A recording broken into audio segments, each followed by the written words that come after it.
welcome back to Tech Sheck, where we continue to bring you unique and interesting stories related to Pakistan and the Pakistan tech startup ecosystem. Today, I have the privilege of having a prior guest, a friend, who is now doing some prolific things in Pakistan. I'd like to welcome Javaid Iqbal, the Chief Commercial Officer of STZA. Javaid, thank you for being on the show. Thanks for having me, Faruk. Always a pleasure, Javaid. And with that, as we do it, typically in Tech Sheck style, we're going to dive right in. And first question for you, Javaid, tell us more about you. Tell us more about what STZA is. Thank you. Thank you. Nice to be back again, and love what you do as well. So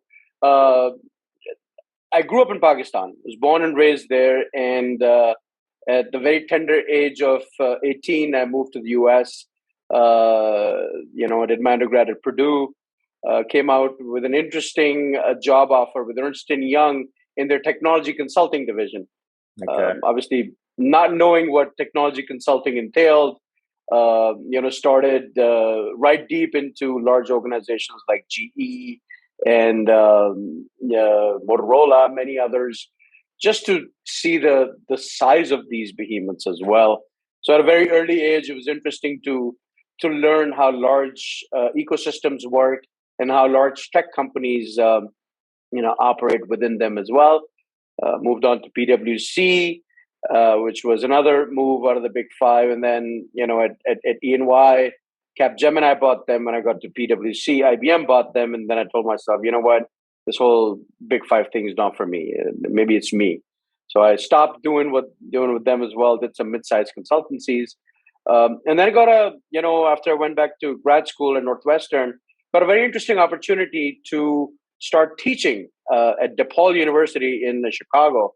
I was teaching the graduate level CRM course and intranets and portals course. And as I was doing that, it just very interestingly, accidentally, Salesforce came knocking, and I ended up joining Salesforce.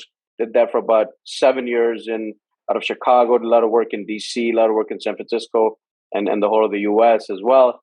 And in 2016, end of 2016, decided to move back to Pakistan. One, for family, to try to give back to the nation I was born in and everything. It's been a very interesting journey since. When I left Salesforce, I started a transformation consultancy called TransformX. It was headquartered in Chicago, but all the back end was done in Pakistan. And I started getting involved with local businesses, local startup communities. Became a mentor at the National Incubation Center in Karachi. Also started teaching courses, executive courses at IBA and Pakistan Institute of Corporate Governance for board of directors as well. And I realized that the larger sense overall country needed some understanding of what tech is, what digital thinking is, what innovation is around tech as well. So as a student of technology, the more I scratched, the more I learned that that in Pakistan things work very differently. Sure. So in 2018, I wrote an article in the local Dawn newspaper where I highlighted that unless industry, academia and the government and multiple of these don't work together, there's no digital Pakistan. No matter how we do it, it would not work. And fast forward to January of 2021, I was invited to the launch of the Special Technology Zone Authority in Islamabad. Mm-hmm. And as I walked in and the chairman of the authority started speaking on the presentation, he introduced a model which was a triple helix model on how knowledge economies are built. And the triple helix was academia, industry, and government, how they all work together to make an ecosystem, a knowledge ecosystem around tech. To my surprise, I did not know that other people out there in Pakistan that were thinking in those terms as well. I was first asked to help them with their global linkages with, executives around the world, and bringing them technologies and other areas of thinking as well on an advisory capacity. And then, about 8, 9, 10 months later, as the act was passed, and I'll talk about what the mandate is, I officially then applied, and I realized that, we can all sit outside and talk about what the government's not doing, or we could take the plunge, get in, and be the difference and the change we want to be. So here I am, 3 months into this new role of the Special Technology Zones Authority. The mandate for Special Technology Zones Authority, as I touched upon, is building knowledge ecosystems for the next generation of Pakistanis. How we missed, with the realization that we missed some boats on creating the right types of academic environments that built the right engineers and the tech enablement and thinking, the right industry players and the right governmental thinking to make that happen. And in October 2021, the STZA was passed as an act of parliament. So no amount of governmental anything can change that. It was unanimously voted in both the lower and upper houses by all political parties and the establishment together, that this is great for the country. And here we are in the initial stages of building what we call the foundational layers of what a knowledge ecosystem may look like. And interestingly, in the last, let's say, 5 or so months that we've been around, the strides that have been made, Faruk, they're staggering, right? We've developed linkages with multitudes of global players, not only on the western side of Pakistan, but also on the eastern side of Pakistan. This technology holds no bound. US and China both are leaders in technology. We're not only working towards this part, but we're going with an assumption that technology is no longer a vertical.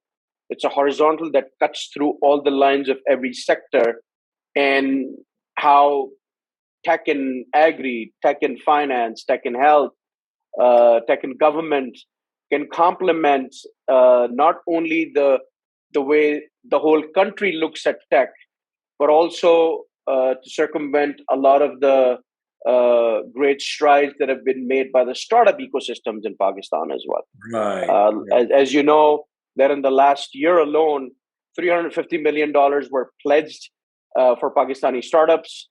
Now, again, you and I know that $350 million in the grand scheme of things is absolutely nothing. Mm-hmm. But it's validation that, that's the beginning of something. And we're already hosting large VC firms.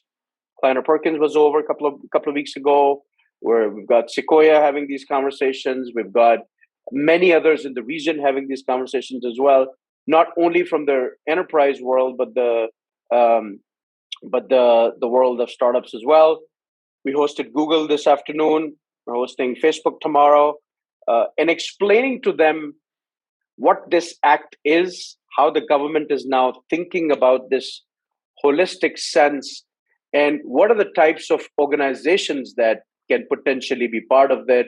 And I'll end with telling you about the two types of those organizations. One we're calling Zone Enterprise, and one we're calling the Zone Developers. Got it. I'll start with developers. Zone developers are organizations that we've targeted that want to build infrastructure for these ecosystems. So they come into these zones, they build purpose-filled buildings and infrastructure to aid those technologies, whether it's research and development centers, manufacturing facilities around mobile phones or anything to the like, universities, regular companies for enterprise computing, others. And then Zone Enterprise are the organizations that are companies, that are academic institutions, that are startups, that don't want to build buildings, but want to be part of the ecosystem. And these are the two licenses that we're giving, with the idea that the way tech ecosystems grew in Stanford parks, in Shenzhen parks, in many other parts of the world, where all like-minded folks were in harmony with each other to create that. So exciting stuff in Pakistan. I know a long-winded answer to a very short question, but I'm so excited, you can tell that's the way we're headed. Now, this is really good, and it's good to hear that there's that level of international capability being brought into this too, which is really important from a learning lesson perspective. What I wanted to ask you, and as you know, we try to keep Tech Sheck pretty tight, so it's going to be our last question. The thing that you continually hear about is the dearth or the lack of qualified engineering people, right? There's a huge demand and very limited pool. How is STZA working with these international players to maybe resolve that? That seems to be a big part of the mission. That's an excellent question. I think that the grander realization that by 2025, it's according to a McKinsey and a Korn Ferry report, there'll be about 100 million people outside in the world that would be needed to deliver tech, right? And it's going to grow at an exponential pace. So Pakistan, being home to about 130 million millennials, which is very unique in our part of the world as well, has a very large population that's up for grabs. They've not been sort of channelized in a way where they could partake in a global economy of sorts. Mm-hmm. The idea and the realization by the government is to start putting together structured and unstructured ways of putting these types of educations into the minds of these young folks and Right. getting them more and more involved and giving them the avenues as well. And I'll tell you what are some of the ways that they're done. Got it. If you look at the top part of it, there are these universities as well that are directly working with the Higher Education Commission.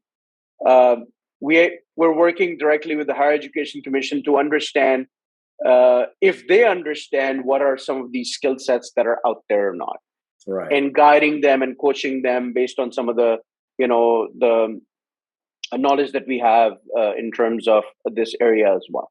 So that's one aspect as well. It's starting to trickle down into the academic environment where we're starting to see about 25,000 engineers that are coming out of the ecosystem every year. right. Now, while 25,000 come out, not all 25,000 are immediately deployable. Sure. So we're working with global organizations, many in the US, some in China, some in UK, some in Dubai and the likes as well, to start bringing curriculums to Pakistan that become the finishing school for engineering for them. Got it. Diplomas for 3 months, 6 months, 9 months, that sort of kickstart that piece as well. Got it. The other piece that we're very closely now starting to tie is the freelancers. Believe it or not, Pakistan is home to the 4th largest freelancer community in the world, which is almost about 3 to 4 million people, Faruk. Wow. Now, these people are already in doing their Fivers and Upwork and all these other platforms in there as well. And they're doing it without any support from the government, the academia, or whatever. Right. Understood. So we've just signed a MOU with the Pakistan Freelancers Association as well to bring them into the bear as well. Awesome. And then the last part that the government has done is they've instituted in rupees, again, not so much, but still it's a good start, 5 billion rupees to the Ministry of IT, another multitudes of 5 to 10 billion people to different provinces to start incorporating technology in their curriculums as well. Yeah. And I think that's starting to happen. It's not there yet. I'm part of this monthly meeting that the president of the country runs, believe it or not. Mm-hmm. It's got many people that are sitting in Silicon Valley. They're out there. You've got all the stakeholders that are not only on the tech side, but on the finance side, on the Higher Education Commission side as well, solving the tech puzzle, not only from a human development perspective, but understanding what are the other roadblocks that will help us escalate this to another level. And to that, the realization was also not that we need this skill set in one area, which is just maybe development, but we also realized that the US-China nexus is primarily around these silicon chips.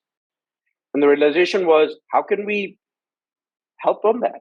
How can we help with the testing of it, the design of it? Obviously, we can manufacture it, but how do we become part of the conversation where our youth and our human capital can partake in the larger pieces around the world as well? And with that realization, and the realization that these zones and ecosystem building will help, I say give it another couple of years, and inshallah we'll be out there. There's lots of interesting things that we'll start sharing soon. So that's where we're at on that.